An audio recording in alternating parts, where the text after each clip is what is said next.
లా excellence versus vision IAS. ఈ వీడియోలో దాని గురించి మనం మాట్లాడుకుందాము. సో దీనికి సంబంధించి జనరల్గా ఏంటి అంటే లా ఎక్సలెన్స్ అనేది హైదరాబాద్ బేస్డ్, విజన్ ఐఏఎస్ అనేది ఢిల్లీ బేస్డ్. సో చాలామందికి ఒక కన్ఫ్యూజన్ ఉంటుంది, లా ఎక్సలెన్స్లో జాయిన్ అవ్వాలా హైదరాబాద్లో మాట్లాడుకుంటే. సో ఎందుకంటే హైదరాబాద్ అని ఎందుకని పర్టికులర్ మాట్లాడుతున్నా అంటే లా ఎక్సలెన్స్ కూడా హైదరాబాద్ బేస్డ్ అయినప్పటికీ బెంగళూరు అండ్ పూణేలో కూడా టెస్ట్ సెంటర్ ఉంది వెళ్తే. అండ్ ఒక విజనరీ, సో మన సివిఎన్ లాగా బాబు గారు లాగా ఇక్కడ రాంబాబు సార్ అని La Excellence IAS director, founder and director. So ఆయన కూడా ఒక విజనరీ ఉంది. సో దానికి సంబంధించి మల్టిపుల్ బ్రాంచెస్ కూడా వాళ్ళకు ఉన్నాయి, అందుకని హైదరాబాద్ బేస్డ్ అని మాట్లాడుతున్నాను.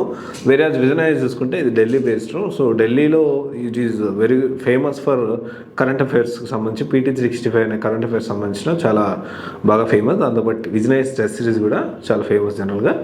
సో ఈ రెండింటి గురించి హైదరాబాద్ బ్రాంచెస్ గురించి మనం మాట్లాడుకుందాం. హైదరాబాద్లో ఉన్న విజన్ ఐఏఎస్ వర్సెస్ లా ఎక్సలెన్స్ ఐఏఎస్, దీని గురించి నేను మాట్లాడుతున్నా.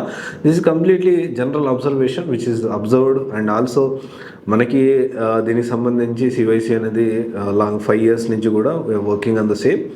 And at the same time student community కానీ అశోక్ నగర్లో కానీ డెఫినెట్లీ సివైసి అనేది సూపర్ చేస్తుంది. అయితే ఇక్కడ విషయం ఏంటి అంటే ఇది నా అబ్జర్వేషన్ బట్టి నా ఒపీనియన్. దీంట్లో కొన్ని నేను చెప్పని కొన్ని పాజిటివ్స్ ఉండొచ్చు, నేను మిస్ చేసిన కొన్ని నెగిటివ్స్ కూడా ఉండొచ్చు. So definitely you can updated in comment సెక్షన్లో మీరు అప్డేట్ చేయొచ్చు దానికి సంబంధించి. అయితే జనరల్గా మాట్లాడుకుంటే La Excellence, vision IAS both are very good institutes. Present హైదరాబాద్లో ఉన్న టాప్ ట్రెండింగ్ ఇన్స్టిట్యూట్స్లో. అంటే నెంబర్ పరంగా, క్వాలిటీ పరంగా నేను మాట్లాడట్లేదు, నెంబర్ పరంగా మాట్లాడుతున్నాను. ఎక్కువ